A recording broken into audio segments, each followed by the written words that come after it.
membantu rakyat Palestin, membantu untuk bukan sahaja nak doa saja, tapi bahkan kalau boleh nak pergi sana untuk sama-sama ikut perang dengan Israel. Jadi untuk yang berdoa sahaja ni, adakah cukup dengan doa semata-mata?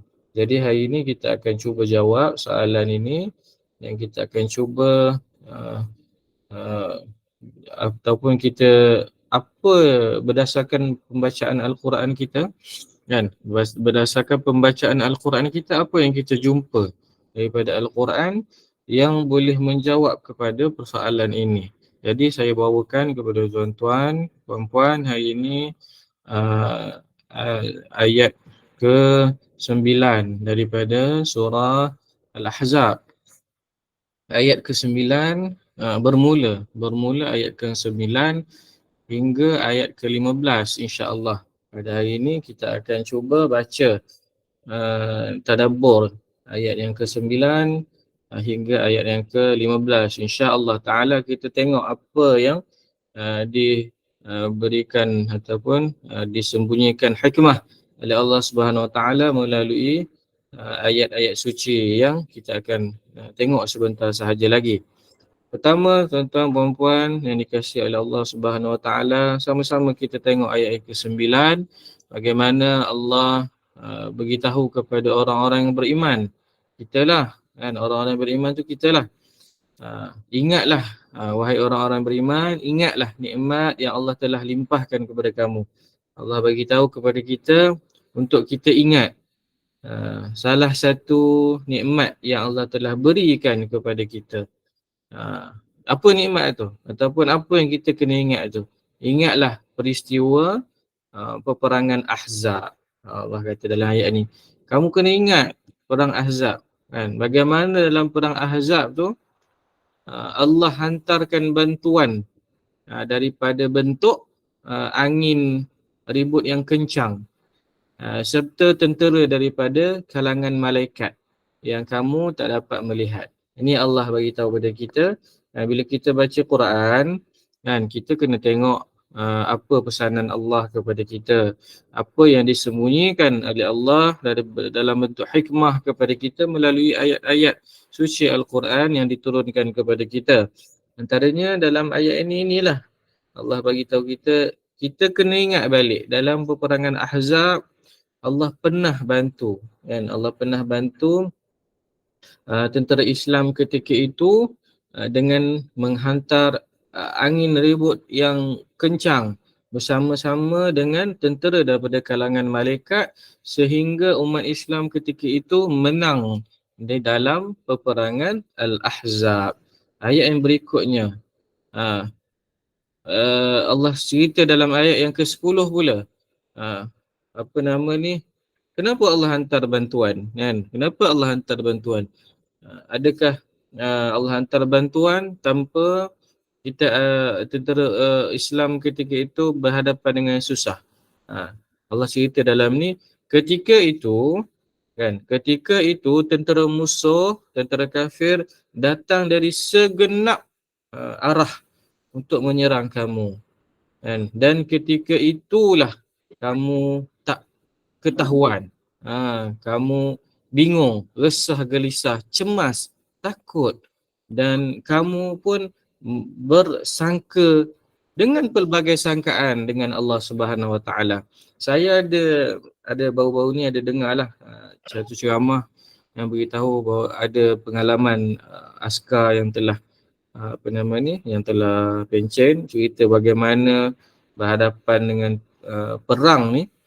Kalau kita kata kita nak pergi perang, kan, tapi bila kita sampai kat sana boleh sampai tahap terkencing, punya punya kita takut bila berhadapan dengan musuh, kan, takut matilah biasanya, kan. Jadi sama dalam ketika ini, orang Islam yang nak keluar berperang masa tu, Nabi dapat kumpulkan 900 orang sahaja. Bayang tuan-tuan perempuan boleh bayang dalam perang Ahzab ni, Nabi berjaya kumpulkan hanya 900 lebih sahaja orang Islam yang berumur 15 tahun ke atas. Umur 15 dah kena perang dah masa tu. umur 15 dah kena perang dah, dapatlah kumpul 900 lebih. Nak lawan dengan berapa orang? Nak lawan dengan 10,000 orang. Ya, nak lawan dengan 10,000. Sebab tu Allah kata, masa tu kalau kamu ingat balik, kita lah kena ingat kan. Kita kena ingat. Sebab sahabat-sahabat yang ikut perang masa tu dah syahid dah. Dah meninggal dah. Kita lah kena ingat. Kalau kamu ingat waktu tu, kamu diserang daripada seluruh arah. Kamu masa tu kamu resah, kamu gelisah. Sampailah kamu ada terlintas. Ada sangkaan-sangkaan yang bukanlah kepada Allah Subhanahu Wa Taala. Kalau macam sekarang, mungkinlah kalau kita boleh bayangkan apa yang ada dalam sangkaan orang-orang Palestin. InsyaAllah mereka dalam kalangan iman mereka sangat kuat. Tapi tak tahulah kalau kita duduk di tempat mereka, mungkin kita akan sangka, ya Allah, kenapa engkau tak bantu ni ya Allah? Bila engkau nak bantu ni ya Allah?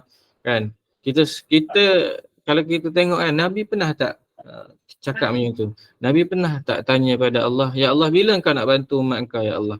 Nabi tak pernah tanya. Kalau kita buka balik sirah, buka balik hadis Al-Quran, kita tak pernah jumpa Nabi tanya kepada Allah, ya Allah, bila kau nak bantu? Tak, Nabi tak tanya kan. Nabi sekadar bermunajat.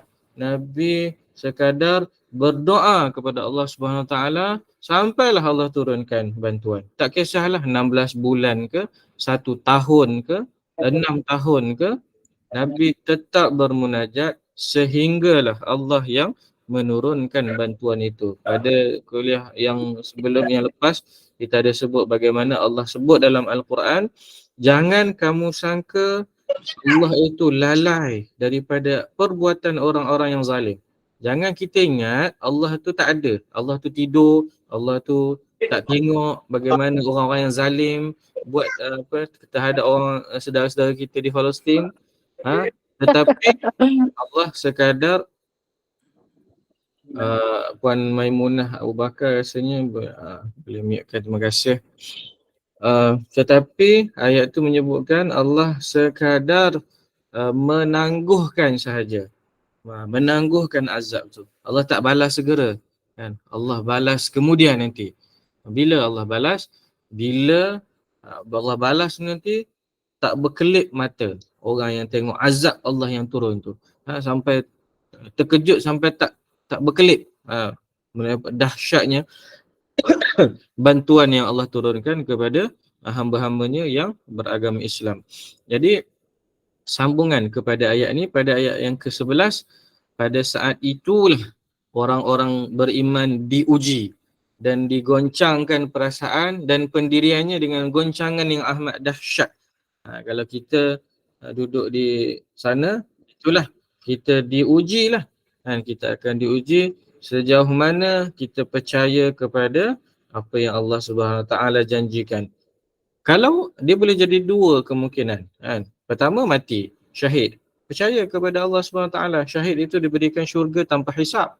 Yang kedua adalah mungkin sakit ataupun kehilangan ahli keluarga. Tak apa, sabar kan. Ahli keluarga yang hilang tu akan diberikan ganjaran sebagai syahid. Sakit tu boleh sembuh insya-Allah. Rumah hilang boleh buat balik insya-Allah kan.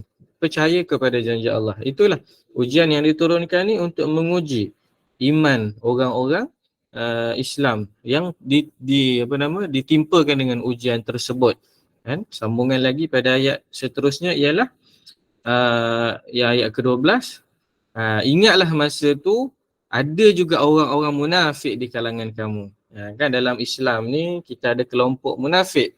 Dia kata dia beriman tetapi sebenarnya dia tak beriman pun.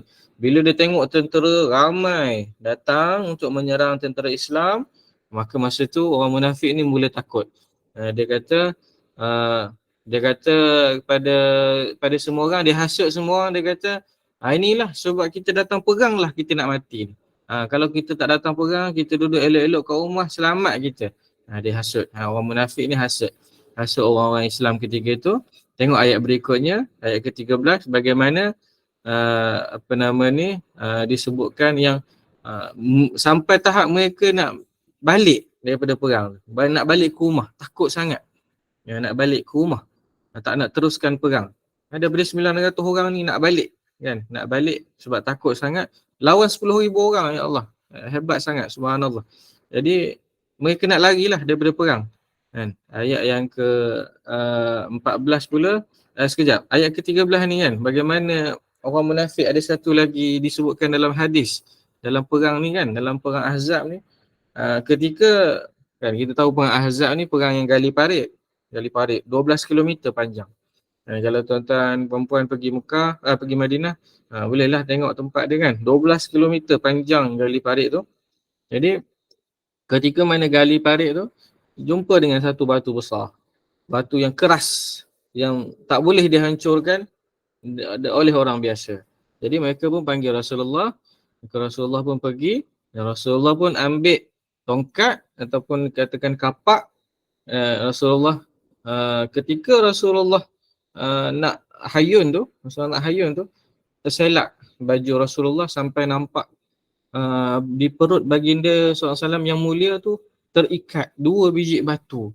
Nak menunjuk betapa teruknya kelaparan Rasulullah, sehingga kan Rasulullah ikat 2 biji batu pada perut untuk sempitkan sikit perut supaya tak rasa sangat lapar tu. Masa Rasulullah hayun tu. Kalau Rasulullah tak hayun tu orang tak nampak kan. Bagaimana waktu tu dah lah sikit 900 orang je nak lawan 10,000 orang. Dia musim sejuk. Musim sejuk ni makanan tak banyak. Jadi orang kena catu-catu makan. Sampai Rasulullah pun terpaksa ikat perut kan.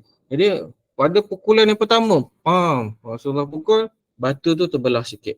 Rasulullah kata, Rasulullah dengan doa ni kan, dengan doa Rasulullah kata, insya-Allah umat Islam akan membuka kota Syam. Kota Syam tu di Jordan lah. Syam ni memang masa tu dah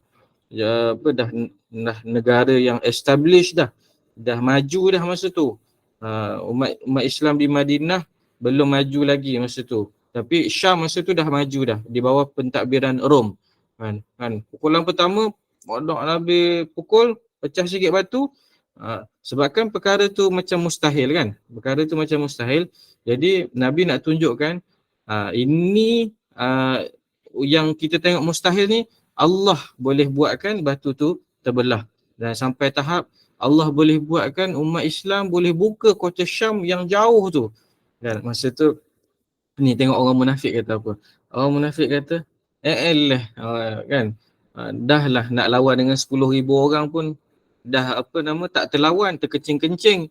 Dah ramai dah nak mengalah, nak balik. Ini nak buka pula kota Syam. Ni orang munafik kata. Penipu je ni. Tapi tak. Rasulullah dengan doa Rasulullah tu disebutkan bahawasanya Rasulullah berdoa Rasulullah tak pernah berdoa melainkan yakin kepada Allah Subhanahu Wa Taala. Kita sampai tak tahap tu. Maksudnya kalau kita berdoa kepada Allah tu, kan, kalau kita berdoa apa-apa yang kita nak tu, kita berdoa yakin ke kita berdoa was-was? Kalau kita berdoa was-was, tak, Rasulullah tak pernah berdoa was-was. Sepanjang Rasulullah berdoa, Rasulullah tak akan berdoa melainkan Rasulullah yakin dengan doa Rasulullah tu dimakbulkan oleh Allah Subhanahu Wa Taala. Sebab tu Rasulullah tak peduli orang munafik ejek-ejek Rasulullah, mustahil lah boleh buka kota Syam tu kan. Sedangkan Rasulullah nak tunjuk tu batu yang besar tu tak ada orang boleh pecah. Tengok bagaimana dengan bantuan Allah aku boleh pecahkan. Pertama Rasulullah sebut nak buka kota Syam. Rasulullah pukul lagi kali kedua, Rasulullah kata, insya-Allah umat Islam akan buka pula kota Parsi. Kota Parsi ni di Iraq, di Iran, di Baghdad sanalah. Kan? Orang munafik macam biasalah. Ejek lagi lah. Kemudian pukul kali ketiga, kan, insya-Allah orang Islam akan buka pula kota Yaman. Yaman jauh sikitlah di bahagian selatan. Jadi nak beritahu masa tu Madinah ni tak kuat. Orang Islam di Madinah ni tak kuat. Ada 900 orang je boleh perang. Tapi Rasulullah dengan doa dia, dengan yakin dia kepada Allah, sampai boleh cakap yang insya-Allah Islam akan menguasai seluruh Jaziratul Arab, kepulauan Arab ni. Nak bagi tahu. Kita tengok sekarang betul tak betul doa Rasulullah tu. Walaupun Rasulullah tak sempat tengok sendiri bagaimana Islam ni boleh sampai ke Aqsa, boleh sampai ke Yaman, boleh sampai ke Malaysia. Rasulullah tak sempat tengok sendiri kan, sebab Rasulullah dah wafat dulu. Tapi itu adalah bukti kebenaran doa Rasulullah sallallahu alaihi wasallam yang mana saya sebutkan tadi. Rasulullah tak pernah berdoa melainkan yakin kepada Allah Subhanahu wa taala. Dan ayat yang berikutnya, dan kalaulah ketika itu, ni dalam ayat ke-14 disebutkan, kalaulah orang Islam yang tengah takut masa tu dan orang munafik yang tengah takut masa tu diajak untuk berpaling tadah, untuk jadi tali barut, dan dijanjikan keselamatan, keamanan, nescaya mereka akan ikut, kan? Disebabkan takut dengan perang ni, kalau ditawarkan keamanan tapi dengan syarat jadi tali barut, kena berpaling tadah, mesti ada yang ikut, kan? Sedangkan ayat yang berikutnya Allah sebutkan cerita pada kita, sedangkan dah janji je supaya untuk masuk perang ni lawan dengan orang kafir, tapi ada juga yang sanggup untuk berpaling tadah disebabkan takutnya dengan perang tu. Jadi itu yang kita nak ambil pengajaran pada hari ini, bagaimana bila kita baca ayat ni, kita tengok kan perihal Rasulullah SAW bersama dengan sahabat pada ketika itu. Maksudnya umat Islam ditindas, diperangi ni bukan baru.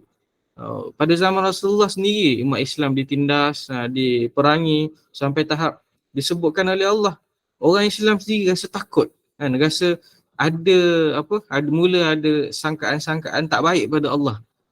Nak bagi tahu betapa takutnya kepada perang tu.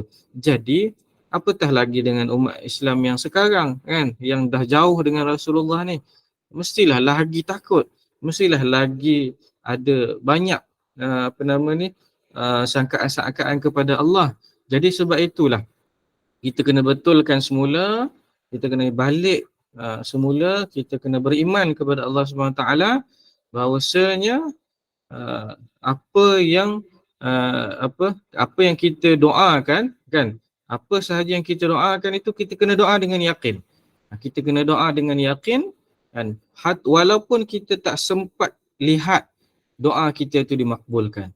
Walaupun kita tak sempat melihat doa kita dimakbulkan, tetapi kita tetap kena doa dengan yakin. Jangan kita memperkecilkan doa ni. Kalau kita kata alah doa je, bila rakyat Palestin nak selamat, doa je. Kita kata ittaqillah, kan, bertakwalah kepada Allah SWT. Jangan sebut benda macam tu. Jangan memperkecilkan doa. Dengan doa lah Rasulullah bagi tahu umat Islam boleh berjaya menguasai seluruh kepulauan Arab ni. Dengan doa lah Rasulullah berjaya untuk memusnahkan musuh-musuh Islam ketika itu. Dengan doa lah Rasulullah berjaya untuk mengembangkan Islam. Kita tengok dalam perang Badar. Dalam perang Badar, Rasulullah ada 300 orang je dengan Rasulullah. Nak lawan dengan 1,000 orang. Masa tu 300 orang je. Jadi Rasulullah pun bermunajat kepada Allah SWT. Ya Allah, Ya Allah, Ya Allah. Kalaulah engkau tidak berikan kemenangan kepada orang Islam ni esok, nescaya Islam ni tak akan sampai kepada umat-umat yang akan datang. Rasulullah doa macam tu. Rasulullah doa sampai Allah rakamkan perbuatan Rasulullah ni, munajat Rasulullah ni. Allah sebut dalam surah Al-Anfal, "Idz tastaghithuna rabbakum fastajaba lakum." Allah sebut, kamu ingat tak ketika mana Rasul kamu tu, Muhammad tu, bermunajat kepada Allah Subhanahu Wa Taala, berdoa sambil merayu-rayu, kan? Berdoa sambil merayu-rayu supaya Allah turunkan bantuan kepada orang Islam dalam peperangan Badar. Fastajaba lakum. Aku memberi makbul, aku memakbulkan doa Rasul kamu, kan? Macam mana aku memakbulkan? Tuhan kata, macam mana Tuhan makbulkan? Anni mumiddukum bi alfin minal malaikati murdifin. Aku berikan ataupun aku turunkan 1,000 bala tentera daripada kalangan malaikat yang datang secara berganti-ganti, kan? Maksudnya lepas pada tu 300 orang ditambah dengan 1000 malaikat jadi 1300 lawan dengan 1000 orang kafir. Ha. Adakah kita nak memperkecilkan lagi ibadah doa? Jangan tuan-tuan puan-puan, kan ada disebutkan Nabi ajar pada kita la tahqiranna minal ma'rufi syai'a. Jangan memperkecilkan apa-apa pun perkara yang baik langsung. Jangan perkecilkan. Kita bagi 10 sen, kita bagi 30 sen, kita bagi 50 sen. Jangan perkecilkan. Semuanya baik di sisi Allah Subhanahu Wa Taala. Kan? Kita alihkan kaca tengah-tengah jalan, letak kat tepi, takut kereta yang berikutnya akan langgar, bocor tayar ke apa. Jangan perkecilkan. Itu juga besar di sisi Allah Subhanahu Wa Taala. Setiap doa-doa kita itu semuanya akan dikira oleh Allah Subhanahu Wa Taala. Doa kita hari ini kepada rakyat Palestin tu akan dikira oleh Allah Subhanahu Wa Taala. Bila Allah nak makbulkan, itu adalah rahsia Allah Subhanahu Wa Taala. Allah dah, Nabi dah cerita pada kita, nanti orang Yahudi ni seorang pun takkan ada. Sampai tahap itu azab Allah turun kepada orang-orang Yahudi ni. Jadi kalau kita tanya bila Allah nak bantu, bila Allah? Bukan, itu adalah rahsia Allah SWT. Apa yang kita kena buat adalah kita kena berdoa kepada saudara-saudara kita di sana, dan jangan kita perkecilkan doa itu, sebab doa-doa kita itu akan dikira, kan? Dikira oleh Allah SWT. Seperti mana kalau kita ingat kisah Nabi Ibrahim dibakar, ya, dibakar, ada seekor burung, kan? Seekor burung nak bantu Nabi Ibrahim untuk padamkan api. Apa yang burung tu buat? Burung tu ambil air dengan paruh dia yang kecil untuk padamkan padamkan api tu. Bila ditanya, kenapa engkau buat sedangkan perkara ni mungkin tak akan padamkan api pun? Jawab dia, aku nak ada bahagian di sisi Allah Subhanahu Wa Taala. Hebat, subhanallah. Hebat perkara, walaupun sekecil-kecil perkara, jangan kita kecilkan dia kerana dia besar di sisi Allah Subhanahu Wa Taala. Dan apa yang kita kena buat juga adalah kita kena teruskan. Tadi pertama, teruskan doa dan jangan memperkecilkan doa. Yang kedua adalah kita kena teruskan dengan kalimah-kalimah pembebasan Al-Aqsa.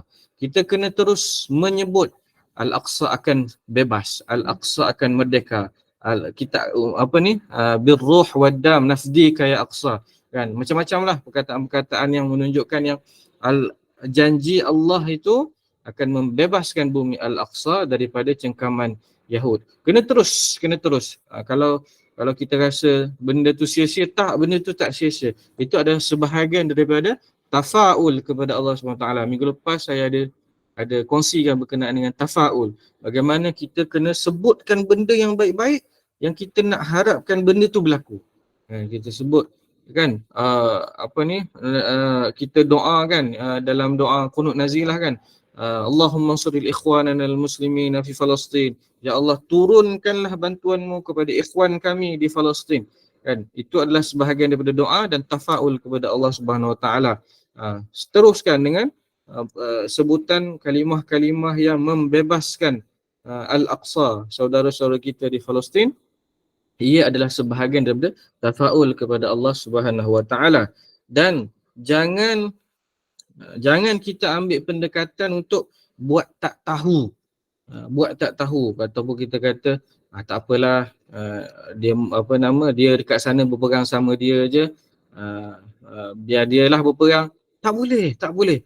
Kita disebutkan oleh Nabi, kita sesama Islam ni seperti bangunan yang menguatkan di antara satu sama lain. Ataupun pepatah Melayu sebut, cubit peha kanan peha kiri terasa, kan? Tak boleh. Kita kena ambil tahu dan kita kena sampaikan kepada seluruh keluarga kita.